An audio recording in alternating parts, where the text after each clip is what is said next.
ताजमहल, जिसे प्यार की निशानी और दुनिया का सबसे खूबसूरत बिल्डिंग माना जाता है, जिसे पिछले कुछ सालों से कुछ राजनैतिक संगठन शिव की मंदिर साबित करने में लगे हैं, तो वहीं दूसरी तरफ पूरी दुनिया को यह समझाया गया है कि ताजमहल शाहजहां के द्वारा अपनी बेगम मुमताज की याद में बनवाया गया एक शानदार महल है। लेकिन क्या कभी आपके मन में ये सवाल नहीं आया कि जिस बिल्डिंग को अपने प्यार की याद में बनवाया गया, उसी बिल्डिंग को बनाने वाले कारीगरों की हाथ क्या शाहजहां ने सच में कटवा दिए? यमुना के रेतीले किनारे पर आज के समय में भी किसी ऊंची बिल्डिंग को बनाना किसी चैलेंज से कम नहीं है, लेकिन उसके बावजूद भी आज से सैकड़ों साल पहले इतने ऊंचे और इतने भारी भरकम इमारत को बिना किसी मॉडर्न टेक्नोलॉजी के कैसे बना दिया गया? और उससे भी बड़ा सवाल ये कि क्या शाहजहां वाकई में ताजमहल के ठीक सामने एक काले रंग की अद्भुत इमारत बनवा रहा था, जो कि दिखने में ताजमहल से भी सुंदर होने वाली थी? तो आखिर शाहजहां के साथ ऐसा क्या हुआ कि वो काला ताज कभी बन ही नहीं पाया? इस वीडियो में हम आपको इन्हीं सारे सवालों के जवाब देने वाले हैं, जिसे जानना आपके लिए किसी भी आश्चर्य से कम नहीं होगा। तो चलिए शुरू करते हैं दुनिया के अजूबे इमारत के अनोखे सफर को। दोस्तों, ताजमहल जैसी ऊंची और भारी भरकम इमारत को बनाने के लिए एक ऐसी जगह को चुना गया जहां पर उस इमारत को बनाना उस वक्त की टेक्नोलॉजी के हिसाब से असंभव था। यमुना के रेतीले तट पर इतना बड़ा इमारत बनाना वाकई में आज के वक्त में भी बहुत बड़ा चैलेंज साबित हो सकता है। आपको जानकर हैरानी होगी कि यमुना नदी के किनारे की जमीन बहुत ही अधिक रेतीली है। इतिहासकारों और आर्कियोलॉजिस्ट के अनुसार उस वक्त के इंजीनियर ने जब ताजमहल की नींव रखने के लिए वहां पर खुदाई शुरू की, तो खुदाई वाली जगह पर अचानक से ही रेत भरना शुरू हो जाता है और साथ ही साथ यमुना का पानी भी उन गड्ढों में अपने आप भरना शुरू हो जाता है।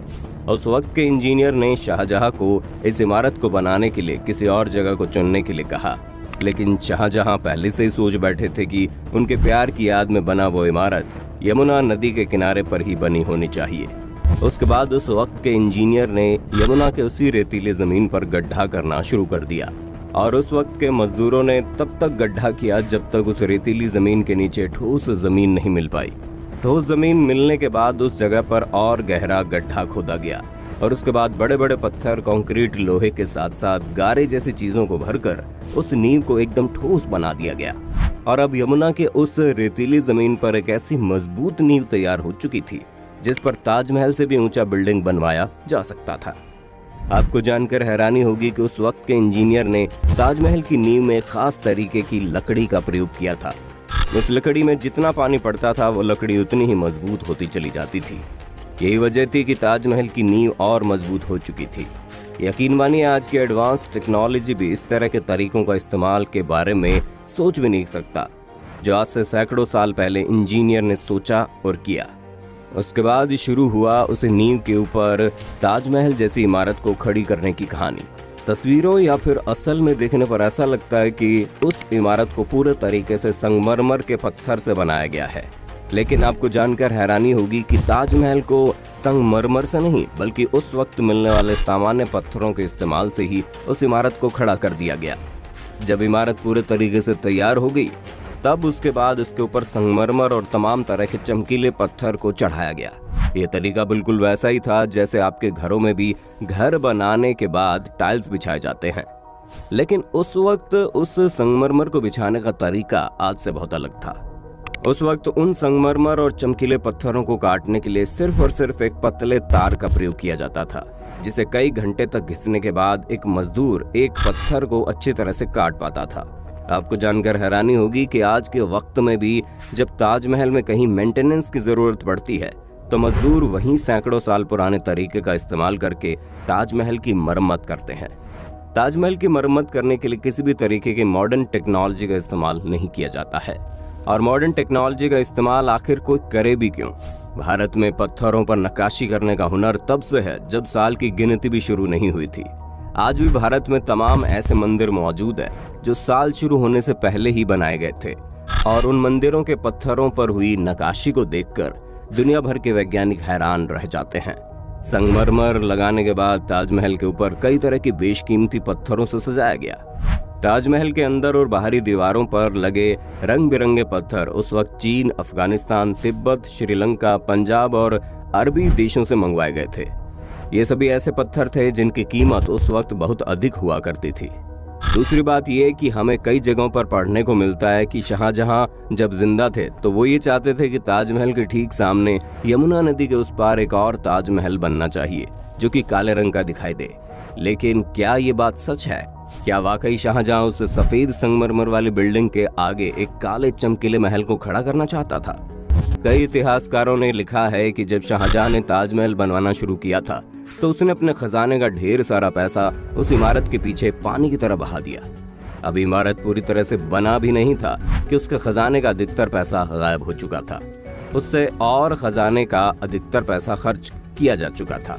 तभी शाहजहां का बेटा औरंगजेब अपने राज्य को बचाने के लिए अपने पिता शाहजहां को कैद कर लेता है और राजपाट अपने हाथ में ले लेता है।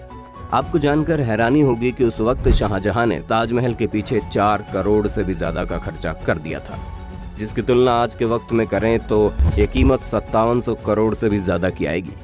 तो उस वक्त जब एक ताजमहल को बनवाने में ही शाहजहां को अपनी गिरफ्तारी देनी पड़ी, तो ऐसे में दूसरा ताजमहल बनाना जो ताजमहल से भी शानदार दिखना चाहिए, ऐसा शायद ही पॉसिबल था।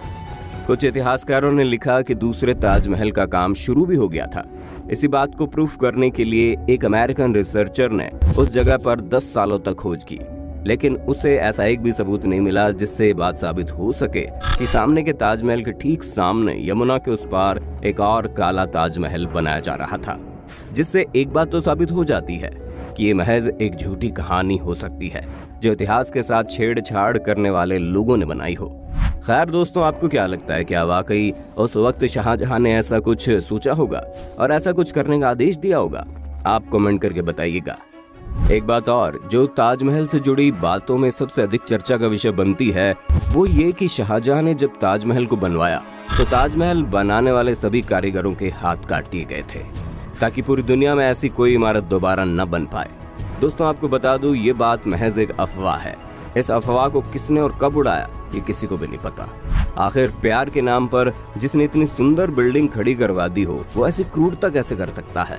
खैर, ये तो रहा कि इमोशनल एंगल, लेकिन इसका हिस्टोरिकल प्रूफ ये है कि कई इतिहासकारों ने कहा है कि जिन मजदूरों और इंजीनियर ने मिलकर उस वक्त ताजमहल का निर्माण किया था उनमें से अधिक इंजीनियर और मजदूरों ने मिलकर बाद में लाल किले को भी तैयार किया था।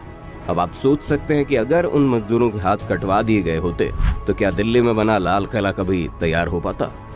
ताजमहल से जुड़े एक और हैरानी की बात यह है कि पूरी दुनिया आज ताजमहल को जिस तरफ से देखती है और ताजमहल को देखने के लिए जिस तरफ से एंट्री करती है वो ताजमहल के सामने का भाग नहीं बल्कि ताजमहल का ऑपोजिट डायरेक्शन है। ताजमहल के सामने का एक भाग नदी के किनारे वाला भाग है और नदी के तरफ वाला भाग ही ताजमहल का मेन गेट है, जहां से शाहजहां और उस वक्त के शाही लोग ताजमहल के अंदर जाया करते थे। लेकिन समय के साथ साथ इतनी भीड़ को अंदर लाने के लिए नदी के तरफ वाले गेट से एंट्री करना संभव नहीं था। यही वजह है कि आज पूरी दुनिया ताजमहल को जिस तरफ से देखती है वो ताजमहल का पिछला हिस्सा है और आज के वक्त में ताजमहल के पिछले गेट को ही मेन गेट में तब्दील कर दिया गया है। लेकिन यकीन मानिए, ताजमहल के सामने का हिस्सा पिछले हिस्से से भी कई गुना ज्यादा सुंदर है। उस वक्त शाहजहां ने ताजमहल में एंट्री करने के लिए 4 दरवाजे बनवाए थे। सबसे पहला पूर्वी दरवाजा, जिसे शाही दरवाजा भी कहा जाता है। नाम से ही साफ हो जाता है कि इसमें सिर्फ राजघराने के लोग ही एंट्री कर सकते थे। दूसरा पश्चिमी दरवाजा, इस दरवाजे से सामान्य पब्लिक की एंट्री करवाई जाती थी। तीसरा दक्षिणी दरवाजा, जो कि वहां काम करने वाले मजदूरों और इंजीनियर्स के लिए बनवाया गया था। और चौथा दरवाजा ये एक तरह से ताजमहल के अंदर जाने का मुख्य दरवाजा है। आपको जानकर आश्चर्य होगा कि ताजमहल के ऊपर गुंबद पर जो भाले जैसी आकृति दिखाई देती है वो ब्रिटिश साम्राज्य से पहले प्योर सोने का हुआ करता था, लेकिन अंग्रेजों ने जाते जाते ताजमहल के गुंबद पर लगे उस सोने को भी उखाड़ कर अपने साथ ले गए। अब आप सोच सकते हैं कि बिना इस आकृति के ताजमहल कितना खाली खाली लगता होगा। यही वजह है कि बाद में भारत सरकार ने खास तरह की धातु से बनी उस आकृति को वापस से लगाया, जिसकी ऊंचाई 31 फीट से ज्यादा है। तो दोस्तों, अब तक आपको समझ में आ गया होगा कि आपने ताजमहल से जुड़े किन किन अफवाहों का सामना किया है। कभी हाथ काटने जैसी बात, तो कभी ताजमहल के जैसे एक और ताजमहल बनने की बात, और कभी कभी ये भी कि ताजमहल शाहजहां ने नहीं बल्कि उससे भी पहले किसी हिंदू राजा ने बनवाया था, जो एक शिव मंदिर हुआ करता था। हालांकि ऐसा कोई भी फैक्ट अब तक सामने नहीं आया है जिससे बात पूरी तरह से साबित हो सके। लेकिन इसके बावजूद भी दुनिया भर में कई इतिहासकार ऐसे हैं जो ताजमहल को शिव मंदिर होने की बात पर हामी करते हैं। खैर दोस्तों, आपको क्या लगता है कि अफवाहों की तरह ताजमहल के मंदिर होने की बात भी महज एक अफवाह है या फिर इसके पीछे कोई सच छुपा है? आप अपनी राय हमें कमेंट करके बताइएगा। वीडियो अच्छी लगी हो तो लाइक कीजिए और हमारे चैनल को सब्सक्राइब करके बेल आइकन को ऑन करना बिल्कुल मत भूलना।